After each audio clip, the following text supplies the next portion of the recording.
Don't forget to go to ashkicking.com for pound the best home health and beauty fragrance product.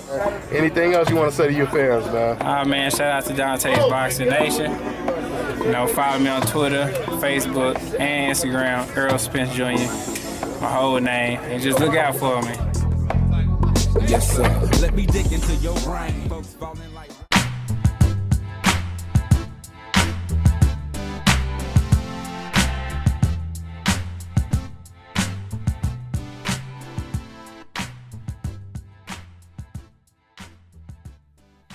Dante's Boxing Nation, what's going on, guys? Boy, the news I'm about to report is unreal. Unbelievable news. It turns out, according to reports, Lomachenko is getting paid $1.2 million, while Guillermo Rigondeaux is getting paid $400,000.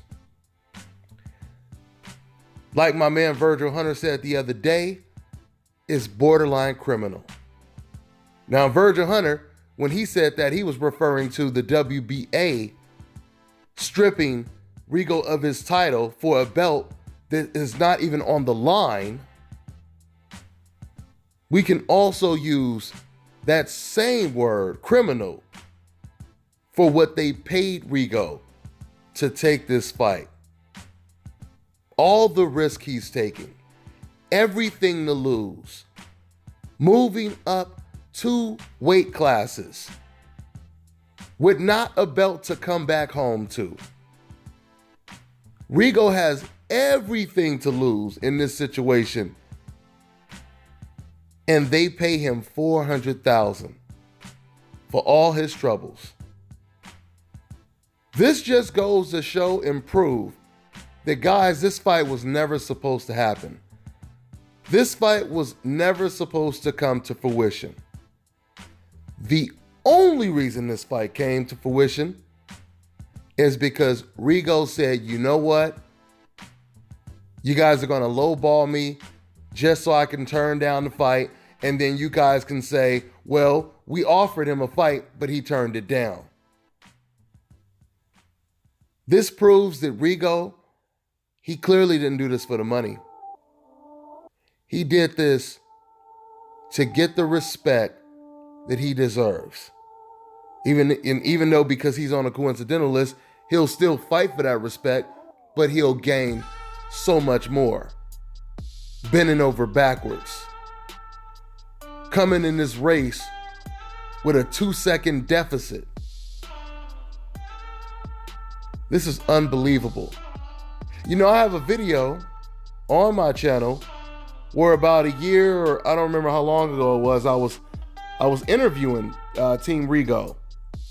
And Rigo's assistant trainer, manager, they were telling me that Lomachenko had offered them a fight a while ago, and he said they wasn't offering enough money.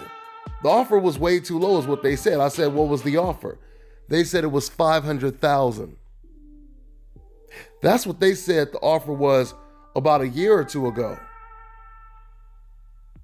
Now you fast forward to present day, and they pay Rigo $400,000 and demand that he has to come up 2 weight classes? Yeah, this fight was never supposed to happen. Rigo called their bluff is what he did. And I'm going to tell you right now, Lomachenko has to be saying to himself, man, this Rigo guy, he must have some serious confidence. I bet even Loma is saying that to himself. He's saying right now, who would do that? Who would move up 2 weight classes to fight a 2-time gold medalist, one of the best fighters in the world, that has all of these advantages, and then do it for crumbs? That's what Lomachenko has to be saying to himself right now. And this is why any person with a good heart is rooting and pulling for Guillermo Rigo.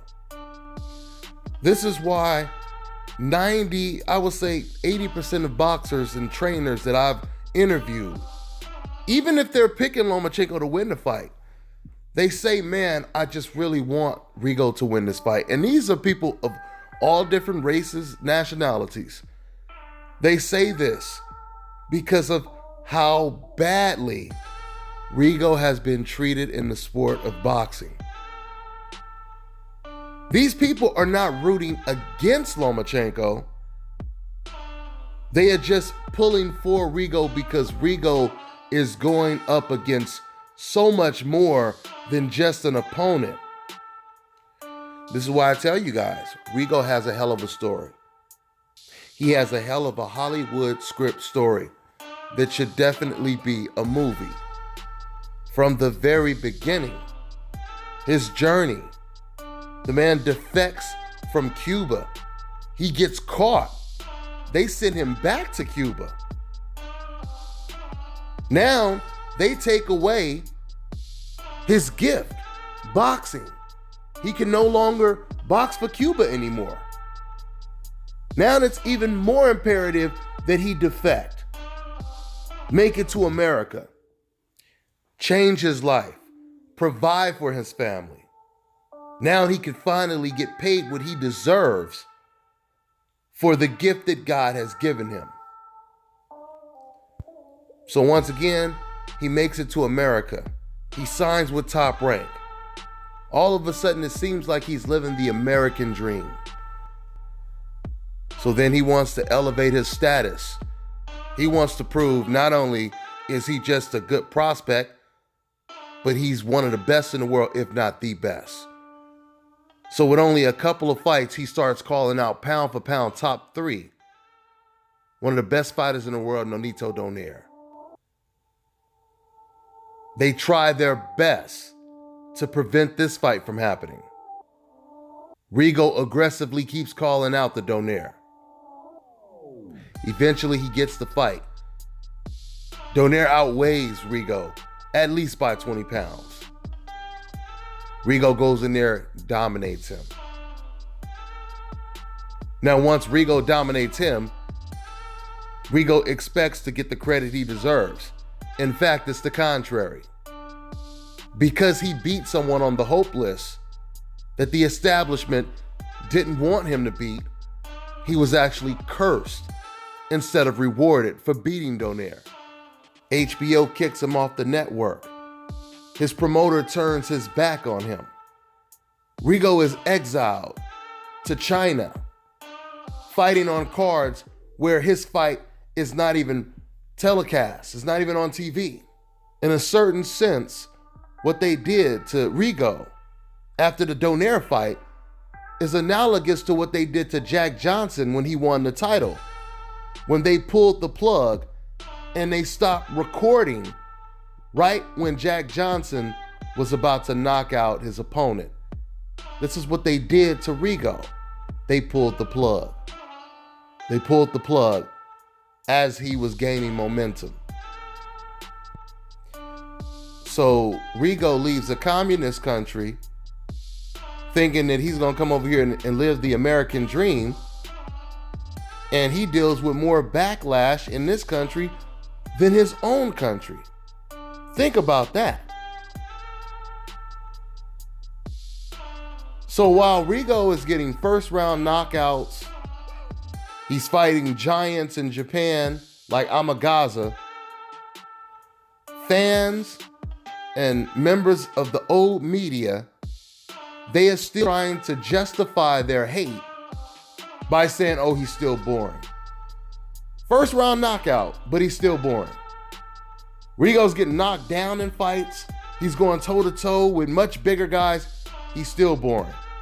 Because see, when it comes to hate, the only way a person who hates or a racist person that hates, the only way they can alleviate guilt is if they come up with some type of fabricated excuse for why they don't like the person personally.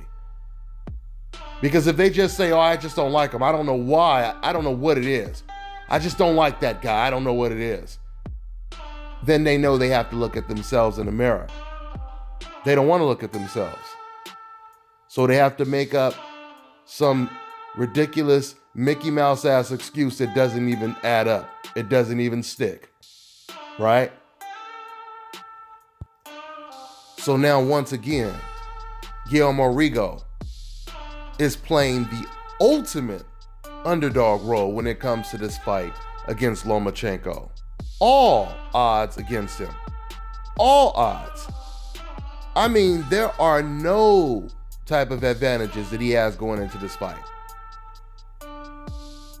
And realistically, I truly believe that offer that was offered to him, $400,000, and you have to come up 2 weight classes, no catch weight.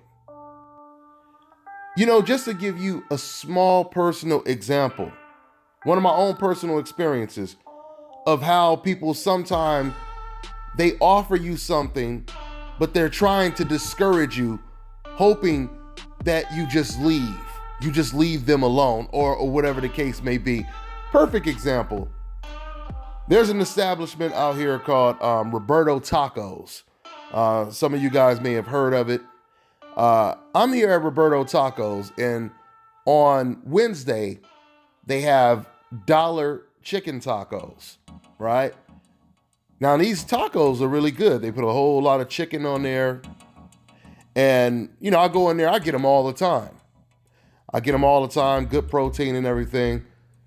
So one day I go in there, and I always get the soft shell, right? I get the soft shell tortillas.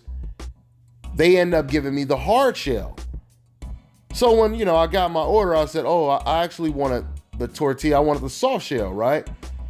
And the lady looked at me like, oh, man, like she was upset that, you know, she had to do the order again, or she had to, you know, give me some soft tortillas or whatever. So she says something to her friend in Spanish. She comes back and she tells me, I can give you the soft shell, but I'll have to charge you regular price. So instead of the tacos being $1 each, she said now the tacos will be $3. I said, are you serious? You're gonna charge me $3 a taco just because I want the tortilla soft instead of fried? I said, don't you even have to do more work just to fry the tortillas? You guys usually give out free tortillas and you're gonna charge me $3. So the point I'm making is, they said that in the hopes that I would just say, nah, that's okay, forget it. I'll just go ahead and take these, right? What ended up happening is, they said, look, they start getting smart with me, and they said, look, we could just give you your money back. And that's exactly what they did. Instead of them just giving me some soft shell tortillas for my tacos, they would rather not do business with me. Charging me 3 times the amount for my tacos was to deter me from even wanting what I initially wanted. This is exactly what Team Lomachenko did in Top Rank, what they did with Guillermo Rigondeaux. Guillermo Rigondeaux, who got paid $700,000 or $800,000 when he fought against Nonito Donaire, now is going to get offered $400,000, and he has to move up 2 weight classes, something he didn't even have to do for Donaire. That was to deter him. That was to make Rigondeaux say, nah, you know what? I'll go elsewhere. I don't need to fight you guys if you guys aren't going to be fair and pay me what I deserve. But it didn't work, because Rigondeaux wants to prove that he's the best so much that he damn near said, I'll take the fight for free. Let's see if it pays off. Now remember, something similar happened in the Mayweather versus De La Hoya fight as well. Not trying to compare Oscar De La Hoya or Lomachenko to Oscar De La Hoya, not that at all. But my point is, Oscar lowballed the hell out of Floyd Mayweather. Now, and it's understandable that Oscar was no doubt the A side, but Oscar, he really, really lowballed Floyd Mayweather. Floyd Mayweather took a very, very small slice of the pie for that fight. And just like Lomachenko, Oscar De La Hoya, he made Floyd Mayweather come up to a higher weight class that Floyd had never fought at.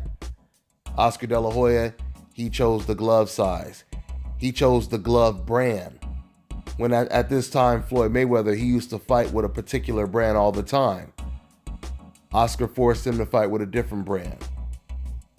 He chose the weight class, like I said before.